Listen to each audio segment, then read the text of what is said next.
Bismillahirrahmanirrahim. Assalamu alaikum students. My name is Abdurrahman and I'm teaching you biology. Students, this session is continuity of the previous one in which we are going to discuss about the evidences of evolution. वो तमाम शवाहिद जिनकी बुनियाद पे हम convince हो सकते हैं और दूसरों को कन्विंस कर सकते हैं कि yes, evolution does exist. कौन कौन से रिमेनिंग हमारे पास एविडेंसेस मौजूद हैं इनकी डिटेल्स बोर्ड पे देखते हैं. ऑलराइट स्टूडेंट्स, पहली चीज तो यही कि बुनियादी तौर पे इन एविडेंसेस को डिस्कस करने का मकसद क्या है कि एवोल्यूशन हो रही है या नहीं हो रही. तो एवोल्यूशन के होने के अमल को एक्सप्लेन करने के लिए इन लॉजिक्स का सहारा लिया जाता है. ऑलराइट स्टूडेंट्स, जो पहला एविडेंस आज हम डिस्कस करेंगे it is the comparative anatomy. Comparative anatomy से क्या मुराद है कि बुनियादी तौर पे internal structure of different living organisms को जब स्टडी किया जाता है तो उसको हम कहते हैं एनाटॉमी. जब डिफरेंट ऑर्गेनिजम्स के इंटरनल स्ट्रक्चर को कंपेयर करके स्टडी किया जाएगा तो इसको हम कहेंगे दिस इज कंपैरेटिव एनाटॉमी. तो comparative anatomy is one of the important evidence जिसकी बुनियाद पे हम ये कह सकते हैं descent with modification does exist. Alright, अब ये डिसेंट विद मॉडिफिकेशन वाला कंसेप्ट आपको याद होना चाहिए. डार्विन ने कहा था कि हर अगली जनरेशन पिछली जनरेशन की निस्बत थोड़ी सी बेहतर होती चली जाती है और ये उन तमाम एडेप्टेशंस का मजमुआ होता है जो कई पिछली जनरेशन से चलती चली आ रही हैं. तो ये वाली चीज स्टूडेंट्स यहां पे हमें नजर आ रही है कि बुनियादी तौर पे ये वाला जो कंपैरेटिव एनाटॉमी का कंसेप्ट है it is the support to the theory of descent with modification. और इसी की बुनियाद पे फिर हम एक नई डेफिनेशन बनाएंगे यहां पे जिसको हम कहते हैं डाइवर्जेंट एवोल्यूशन. डाइवर्जेंट एवोल्यूशन क्या होती है कि कोई एक ही एंसेस्टर हो और उसमें से बहुत सारे डिफरेंट डोमेन्स के डिसेंडेंट्स निकलना शुरू हो जाएं. उसी कंसेप्ट के अकॉर्डिंग जो डार्विन ने कहा कि हर एक फोक के ऊपर एक एंसेस्टर बैठा हुआ है और उसमें से निकलने वाली जो ब्रांचेस हैं वो डिसेंडेंट्स की ब्रांचेस हैं and they have certain modifications in them. तो वो वाला कंसेप्ट यहां पे हमें कंपैरेटिव एनाटॉमी में भी नजर आ रहा है. ऑलराइट स्टूडेंट्स, तो अब डाइवर्जेंट एवोल्यूशन को फर्दर हम किस एविडेंस के थ्रू एक्सप्लेन करते हैं and it is the skeletal elements forming four limbs of the vertebrates. अब इस चीज को आप भी समझते हैं और आपको अब तक याद हो जाना चाहिए कि अगर हम अपने बाजू की हड्डियों की तरतीब देखें तो हमें पता है कि इसमें ह्यूमरस और फिर रेडियो अल्ना और फिर उसके बाद कार्पल्स, मेटाकार्पल्स और फिलेंजेस वगैरह मौजूद हैं. इसी तरह पांव के अंदर भी सेम सीक्वेंस के साथ चलें तो फीमर और टिबियोफिब्यूला और फिर उसके बाद टार्सल्स, मेटाटार्सल्स और फिलेंजेस मौजूद हैं. तो ये जो सीक्वेंस हमें नजर आ रहा है लिम्स के अंदर जब गौर से देखा जाता है तो पता चलता है बहुत सारे वर्टिब्रेट्स के अंदर the same sequence has been copied. तो ये इस चीज की तरफ हमारी तवज्जो दिलाता है कि हो सकता है कि ये जो डिफरेंट टाइप्स के कॉर्डेट्स ओरिजिनेट हुए हैं इनका एंसेस्टर कोई ना कोई एक ही हो. ऑलराइट स्टूडेंट्स, तो इस कंसेप्ट को हम क्या कहते हैं? होमोलॉजी. ऑलराइट, अब होमोलॉजी को अगर डिफाइन किया जाए इन द ब्रीफेस्ट फॉर्म तो हम क्या कह सकते हैं? Similarity in characteristics resulting from common ancestry. वही वाली बात आ जाती है कि कहीं ना कहीं एंसेस्टर एक था और उनसे ओरिजिनेट होने वाले डिफरेंट ऑर्गेनिजम्स हैं but they kept some similarities in their anatomical features. तो वो एनाटॉमिकल फीचर्स जो हैं कंपैरेटिव एनाटॉमी में हमारे सामने आ जाते हैं. ऑलराइट स्टूडेंट्स, फिर बहुत इंपॉर्टेंट डेफिनेशन है आपके लिए और इंपॉर्टेंट शॉर्ट क्वेश्चन भी है. Differentiate between homologous structures and analogous structures. आप लोगों को पता होना चाहिए कि functionally different but structurally alike. अब इसका क्या मतलब है कि बुनियादी तौर पे जो हमारी हड्डियों की तरतीब है, अभी जो मैंने स्केलेटल एलिमेंट्स एक्सप्लेन किए थे, हमारे अंदर भी वही नजर आ रहे हैं, घोड़ों के अंदर भी नजर आते हैं, बैट्स के विंग्स में भी नजर आते हैं, इवन के डॉल्फिन्स और वेल्स वगैरह के फ्लिपर्स में भी नजर आते हैं. तो ये सीक्वेंस अगर हड्डियों का एक जैसा है तो स्ट्रक्चर तो सेम हो गया, लेकिन फंक्शन के एतबार से जब हम देखते हैं तो कुछ चलने के लिए इस्तेमाल हो रहे हैं, कुछ उड़ने के लिए इस्तेमाल हो रहे हैं और कुछ जो है वो स्विमिंग के लिए इस्तेमाल हो रहे हैं. That's why they are known as structurally similar but functionally different. Alright students, तो इसमें एग्जांपल्स भी यही डिस्कस की गई हैं. प्लांट्स में से अगर हम एग्जांपल लेना चाहें तो होमोलोगस स्ट्रक्चर्स के एतबार से हम लेते हैं फ्लोरल स्ट्रक्चर्स को. That are basically the reproductive parts. All of them have originated from leaves. Leaves की मॉडिफिकेशंस हैं तो इस बुनियाद पे हम इनको भी होमोलोगस स्ट्रक्चर्स कह सकते हैं कि ओरिजिनेट तो पत्तों से हुए लेकिन फिर फर्दर सेपल्स, पेटल्स और स्टेमन्स और कार्पल्स में डिफरेंशिएट होते चले गए. ऑलराइट स्टूडेंट्स, फिर one of the most important short question of this chapter it is about the vestigial structures और रूडिमेंट्री स्ट्रक्चर्स या वेस्टिजियल ऑर्गन्स भी इनको हम कह सकते हैं. अब यहां पे याद रखने वाली बात स्टूडेंट्स ये है कि the oldest homologous structures historical remnants of structures और फिर उसके बाद नो लॉन्गर एसेंशियल प्रेजेंटली.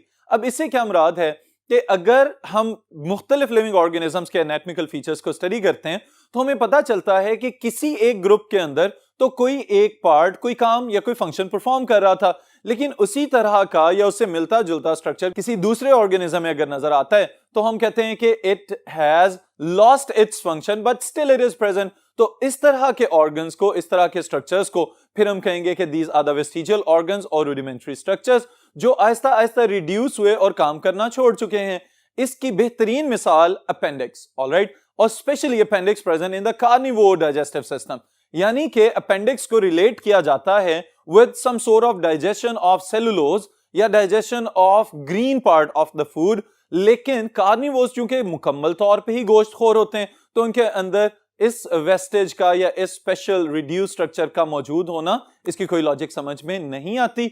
लेकिन एवोल्यूशन ये कहती है कि चूंकि इन ऑर्गेनिजम्स के एंसेस्टर्स कोई ना कोई कॉमन थे, इस वजह से जब ये डिसेंड हुए हैं उसे तो डिफरेंट ग्रुप्स में या डिफरेंट डोमेन्स में जाने के बावजूद इनके अंदर कोई ना कोई मिलते जुलते मुशाबहत वाले स्ट्रक्चर्स नजर आते हैं।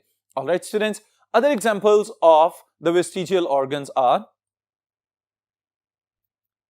we can say the presence of the pelvis and the lower limb bones जो reduced form में हमें नजर आ रही हैं, यानी कि leg bones whales के अंदर, dolphins के अंदर और snakes के अंदर, क्योंकि ये वो organisms हैं जिनको अब हम मौजूदा दौर में देखते हैं तो हमें पता चलता है कि इनका तो ताल्लुक ही नहीं है चलने के साथ, या इनके अंदर तो किसी तरह की लिम्स वाली लोकोमोशन नजर ही नहीं आ रही हमें फोर लिम्स या हाइंड लिम्स की फॉर्म में।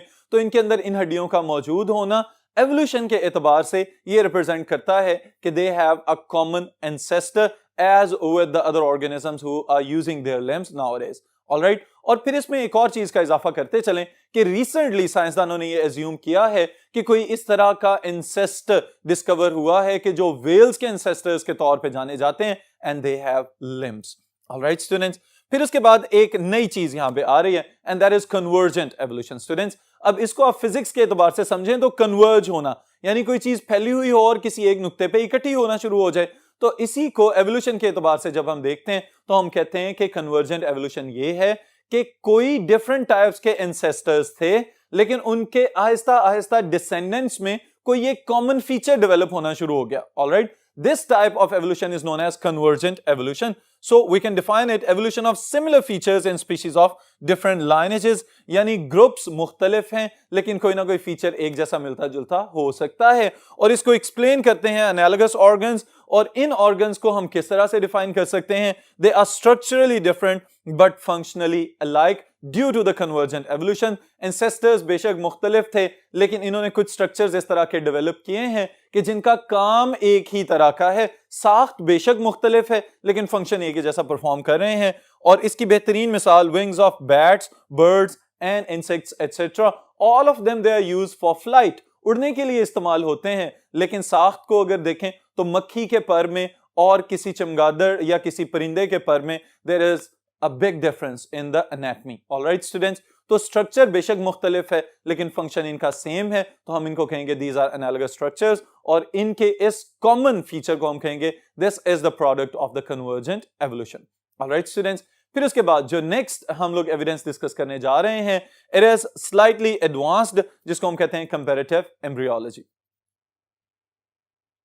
जी स्टूडेंट्स, कंपैरेटिव एम्ब्रियोलॉजी से क्या मुराद है कि एम्ब्रियोनिक डेवलपमेंट के दौरान कुछ जगहों पे हमें नजर आता है कि वर्टिब्रेट्स हैं उनके अंदर बहुत सारी स्टेजेस कॉमन है। ऑलराइट, यानी देखने के एतबार से बहुत सारे कॉर्डेट्स या वर्टिब्रेट्स के एम्ब्रियोज को जब हम ऑब्जर्व करते हैं तो हमें पता चलता है कि नर्वस सिस्टम की डेवलपमेंट और एम्ब्रियोनिक स्टेजेस जो हैं ब्लास्ट्यूला गैस्ट्रूला स्टेजेस से ऑनवर्ड कुछ फीचर्स इस तरह के हैं कि जहां पे जाके एम्ब्रियोज बिल्कुल एक तरह के लगना शुरू हो जाते हैं।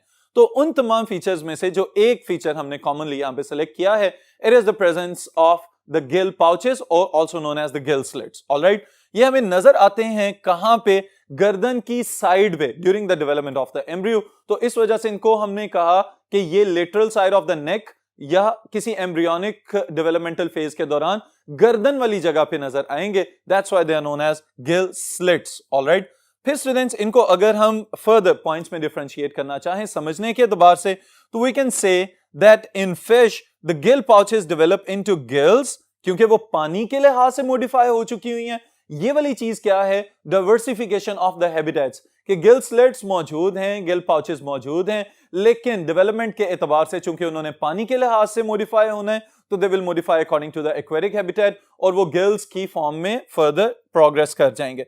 जबकि खुश्की पे पाए जाने वाले जो वर्टिब्रेट्स हैं, in terrestrial vertebrates Gill pouches develop into Eustachian tubes, और यूस्टेशियन ट्यूब्स क्या हैं? ये वो मखसूस किस्म की नालियां हैं जो आपके मिडिल ईयर को आपके गले के साथ ला के कनेक्ट कर रही हैं, जिसकी ओपनिंग अंदर वाली साइड से हमें ऑरिफिस की फॉर्म में नजर आती है।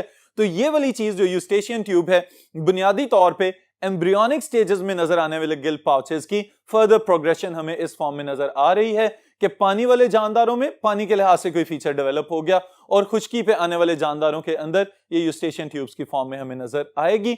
तो ये वाला पॉइंट स्टूडेंट्स हमें क्या बता रहा है कि एम्ब्रियोनिक स्टेज पे एक जैसे फीचर्स का मौजूद होना, it is another evidence that they might have originated from a common ancestor।